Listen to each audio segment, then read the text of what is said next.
Jack Fritz alongside Ike Reese on this Tuesday afternoon. What's happening, Ike? Fritzy, holla at your boy. Well, there it is. I mean, John Middleton a couple of years ago laid the groundwork for the discussion that is seeming to permeate and has been kind of percolating under the surface for the last little bit. Bryce Harper shows up at spring training over the weekend, pretty much confirms that he's looking for a contract extension. It's been hotly debated on the station today. And I just got to say, Ike, I've been surprised at the reaction because I would pay Bryce. I would pay Bryce what it takes. It's not like he's asking for new money. Seems like he's just looking for an extension on his contract at the end to pay him through his 40s. I believe him at his word that that's what he wants to do. It's not all about money for Bryce Harper. I think he just wants to ensure that he is staying through his 40s. He can end his career as a Philly. We don't have to deal with this at age 37, 38. And Bryce Harper just wants to be a Philly for life. Ike, pay Bryce. Oh, man. Listen, I've been listening to this today, and from the first time that this was brought up, listen, I believe eventually they will wind up paying Bryce Harper because I think John Middleton is just that enamored with having a superstar the caliber of Bryce Harper in Philly's red pinstripes, and especially a guy who wants to be a Philly. You can't necessarily say that about some of the game's best players, especially guys that would be considered faces of the league that you didn't necessarily draft. You couldn't necessarily get that type of devotion and commitment from those caliber of players wanting to be a Philly, let alone retire a Philly with a Hall of Fame caliber career.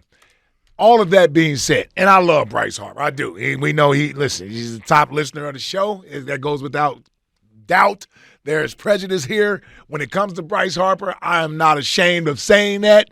I'll go to battle with the big guy at any point. We share birthdays. Yeah, So it's like you guys understand each other. Yeah, we understand each other. But here's what I'll say to this. Uh-huh. It's unnecessary right now. It's unnecessary. It says one of several things to me. A, this is more about whether or not he feels like he's being paid his worth or value to the Phillies right now. He's looking around, he's seeing some of these deals that guys are getting, and he realized he did a true team-friendly deal a few years ago, and he's already started to have at least not necessarily regrets from signing and being here and wanting to be here, but certainly taking a team-friendly deal. And when you say it isn't about the money, oh, sure it is. Sure it is, because you want to make sure you have somewhat of a golden parachute at the end of your career, whether or not you'd be overpaid at that time or not. Like, that's certainly, if you want a contract that your contract isn't up until you're 38 years old. Mm-hmm. Now, so say you were to have these negotiations with the 37-year-old Bryce Harper or 38-year-old Bryce Harper. How likely would anyone feel about giving Bryce Harper an extension, the amount of money he's looking for? No, it's not happening. And that's part of the reason why he wants to do it now. Exactly. It's the biggest reason why he wants to do it now. Exactly. I totally agree. Exactly. I totally agree. And it's still the right thing to do. Well, I mean, in theory, maybe. But if you're just saying giving away the money, sure. John Middleton is rich beyond belief, and it's not as if the Phillies are going to go broke by adding a few years onto the end of Bryce Harper's contract, where they're sort of giving him a severance package then. Yeah. But here, a Lifetime Achievement Award. Yeah, but who's to say they're going to feel that way about Bryce Harper, I don't know, 5-6 years from now? Well, and his body might start breaking down. We've seen him having injuries. He's a violent swinger. I haven't even gotten to that part of it yet.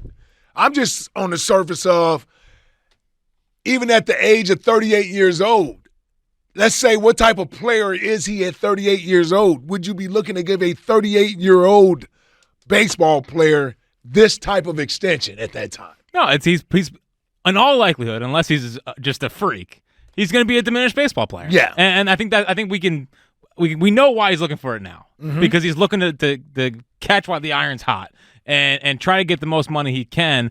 And sure, I think it's about, hey, can I get $25 million a year plus, through my age 40 season and tack on 2 years at the end? And given what he's done so far, I'm fine with it. Okay, well, hold on. I'm only fine with it at 38. Are we looking at 2 years or are we looking at 5 years? Well, what he said was he wants to be, play into his 40s. So I would assume at least 40. Okay. So I'm saying that's a 2-year extension. Yeah. I don't think the Phillies would be opposed to giving him 2 years. You're worried about the Well, if he's looking for a 5 or a 6 year extension, that's different. A little different. Well, definitely a little bit different. But it seems like at least through his age 40 season, he wants to be paid. Yeah. Okay. Like I said, if you're talking about a 2-year extension, I don't see any harm, any foul there. But if he's looking at a 5-year extension where he wants to add another, let's say, $125 to $150 million to his overall salary, which it really is what it's all about. It's the overall salary here, which he'd be looking at, I guess, around $450 million at that point from a total salary under the Phillies. Right? So he wants to get into that $400+ million range where he feels like some of these guys, like a Mike Trout, who signed a $400+ million deal, hasn't come close to doing what Bryce Harper has done for the Phillies in his short time and with the Phillies versus what Mike has done with the Anaheim Angels out there. He's looking at deals like that. He's looking at what Shohei Ohtani just signed for. $70 million a year. Hasn't done nearly what Bryce Harper has done. From a team standpoint, yeah, individually, sure. And he just signed a $700 million deal coming off Tommy John surgery. So you're not even getting, you don't even know if you're getting a two-way player. You're getting a DH in the first year. You year. might be getting a DH for I don't know how many years. And who knows when he comes back as a pitcher, what type of pitcher he's going to be. His second Tommy John, by the way. So Bryce Harper is looking at that and saying, hold on, these guys around the league are getting ridiculous amounts of money. And here I am, one of the faces of baseball, face of the Philadelphia Phillies, and I signed a team-friendly deal. I get it.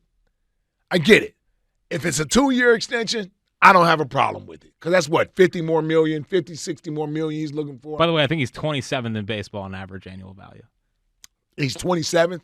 Yeah, he knows that. Yes. Yeah, he knows You know that. who else knows that? Scott Boras, yeah. Scott Boras is well aware. Yeah, of course. Listen, but they signed a deal. And he wasn't that at the time of the signing. And there has to be some understanding of you're not going to always hold the highest per year average. Guys that are signing behind you are going to sign for bigger deals. They're signing at different times. You know, I don't think it was right that I made more money than Harold Carmichael, who's a Hall of Famer. And I was a backup special teamer, but I did.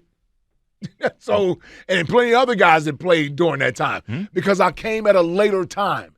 And I know there's a greater amount of distance between the time I played and Harold Carmichael, but the analogy still applies. The guys that come after you are usually going to make more, whether they're deserving of it or not. You can't catch up with them. Yeah, unless you have the relationship that Bryce Harper and the Phillies have, and you can. 215-592-9494. Where do you come down on the Bryce Harper situation? Here's where I come down. And I'm all aboard paying Bryce. I know it's unprecedented. I know it can be viewed as, he signed the contract, this, that, whatever. He wants it. He wants it. And here's what I keep coming back to is what's the upside if they don't pay him? You win. You win a negotiation against the face of your franchise. I don't think Bryce Harper would pout, but I think there'd be a little bit of this is a little bit weird. And sure, you can slam the contract in his face and say, you signed it, no opt-outs, you lied, yada, yada, yada. I don't care. I want Bryce Harper to be happy. I want him to love being a Philly. And I don't think that changes if he doesn't get a new contract, but I want this to be a beautiful marriage for a long time. I do. Well, there's not going to be that anyway. This is a one-sided marriage. If both parties aren't happy, what about the side that wants a championship? What about the side that wants the parade? Is this all about just making Bryce happy and giving him as much money as he wants so that he's happy? Well, I think it comes with, they'll work on both of that at the same time. They're not going to just stop spending money and not getting better players around Bryce Harper. But it puts more of a, I would imagine, if you're telling me Bryce Harper isn't going to somehow pout or be upset about this, then why do I need to do it? If he's still going to be the same Bryce Harper and come out, play hard, and by the way, in this town, it would behoove him to do that. I agree. Yeah, it would not behoove him to turn into somebody who's pouting because you're not getting an extension of a $300+ million contract you signed 5 years into that contract. So actually, I believe the Phillies are in a great position. That's why Dave Dombrowski's words on this a few weeks ago I thought were strong. And you have to wonder, do you hold the line here, at least for a few more years? You know, okay, let's wait till Castellanos gone. Let's wait till Schwarber is gone. All right, let's wait till, some of these other contracts are off the books, obviously, Taijuan Walker. These guys are off the books. Then maybe we can look at giving you an extension in a few years. But right now, we got to win with this core of guys that we have right now. And let me see what this looks like. Like, why am I looking at an extension for you 5 years into a 13-year deal? I can understand if we were on the back end of the deal, meaning it's year 8, year 9, something like that, and you only have 3 or 4 years remaining on the deal. You literally have 8 years remaining on this deal. Why am I doing this? This is a terrible precedent to be set. Okay, so if Trey Turner starts playing well over the next 2 years, he's going to want an extension too? I think that there's a difference between Bryce Harper and other members of the team. I think that there's like a difference. Whoa. I think it's the reality here. Whoa. There is no reality. There is no reality to that except for favoritism being shown. What do you mean? He's right there with everybody else when they lose or when the failures don't happen or if he gets injured and only plays half a year. What makes him any different? He's not playing 155-plus games. He's not representing us in the All-Star game every year. We only been to one World Series, right? Like, what makes him different that he should somehow 5 years into a 13-year deal, he should receive an extension? Because this is something that when these two are aligned at the hip, Bryce Harper and the Phillies. Bryce had a lot to do with putting this team back on the map. Sure, I understand that it's not something that happens very often. In fact, it never really happens. But when you have a player that has done as much as they've done for this team and this city, and yes, it has not ended in a parade down Broad Street. You keep saying what he's done for the team. Because it matters. Because he's made the Phillies relevant again. He did. Is what you're saying. He saved the Phillies. That's what you're saying. Yes, he saved the Phillies. Okay. John Middleton's money saved the Phillies. And an ownership that has a vision for wanting to win and bringing in the right GM. Bryce Harper is giving suggestions. But Bryce Harper, I love Bryce Harper. And he's a big part of the reason why the Phillies are relevant again. He didn't save the Phillies.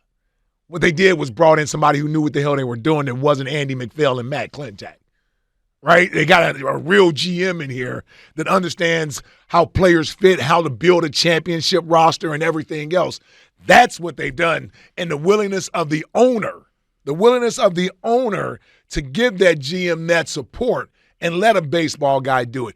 Bryce Harper's had his hand in it. I'm not saying he had anything to do with it or he wasn't as far as a player go. Yes. He has encouraged guys to come here. I get all of that. I can appreciate that. He's also being compensated for it. Yes. He's not underpaid. He's not underpaid. He is underpaid when it comes to other baseball players. I mean, he's one of the 10 faces of the sport. So, yes, I think he's a bit underpaid.